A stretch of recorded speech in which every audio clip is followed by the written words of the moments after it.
Love you. ఈ ప్రేమల్ని నేను నమ్మను. ఈ జనరేషన్ ప్రేమల్ని అస్సలు నమ్మను. నేనేదైనా యాక్సెప్ట్ చేయాలంటే మినిమం ఉండాలి. మనకేదైనా కావాలనిపించినప్పుడు కొనేయడమే. అది ప్రేమ అయినా పగైనా కొనే.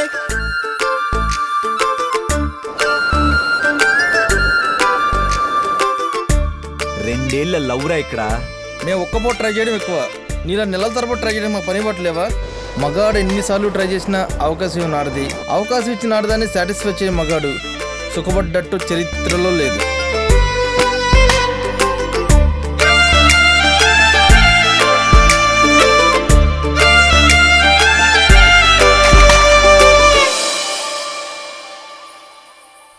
నాకు ఆల్రెడీ ఎంగేజ్మెంట్ అయిపోయింది.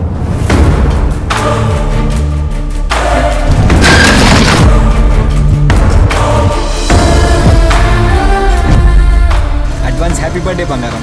అండ్ నాకు నువ్విచ్చే ఫస్ట్ గిఫ్ట్ కూడా బంగారమే అయి ఉండాలి. ఏరా కొనేలేస్తా అన్నావు, ఎక్కడి నుంచి తెచ్చిస్తావు? ఒక అమ్మాయి ప్రేమ కోసం నీ క్యారెక్టర్ వదులుకుని దిగజారిపోతున్నామేమో అనిపిస్తుందిరా.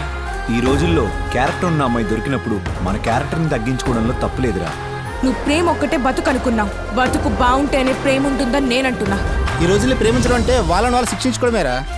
అందాన్ని ధనం గెలుస్తూ, ధనాన్ని అందం గెలుస్తూ దేహ దాహాలు తీర్చుకునేందుకు పెట్టుకున్న పేరు ప్రేమ.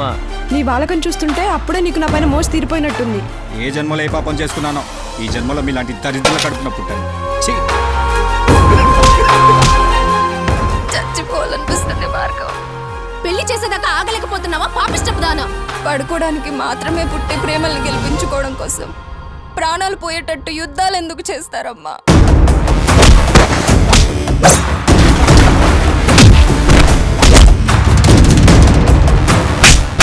ఇక్కడ తప్పు చేసిన వాళ్ళు ఎవరికైనా ఒక్కటే తీర్పు. మన కులపాల కంచంలో ఎంగిలి మెతికే ముట్టారు, అట్లాంటిది వేరే కులందాన్ని ఎట్టా ముడతావురా? మీ కులాలు, కట్టుబాట్లు, మతాలు, పంతాలు, బ్రతుకు పోరాటం మీద చూపించండి, అంతేకాని మాలాంటి ప్రేమికుల మీద కాదు.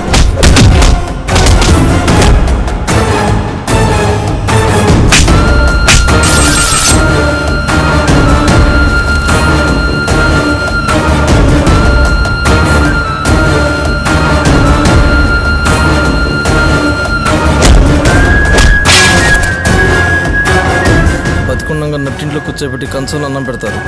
చచ్చాక వాకిట్లో కుండ బింకెట్టి మొదటి ముద్ద అంటూ 4 మెతులు పడేస్తారు. అట్టండి బతుకులు మనయి. రాసిన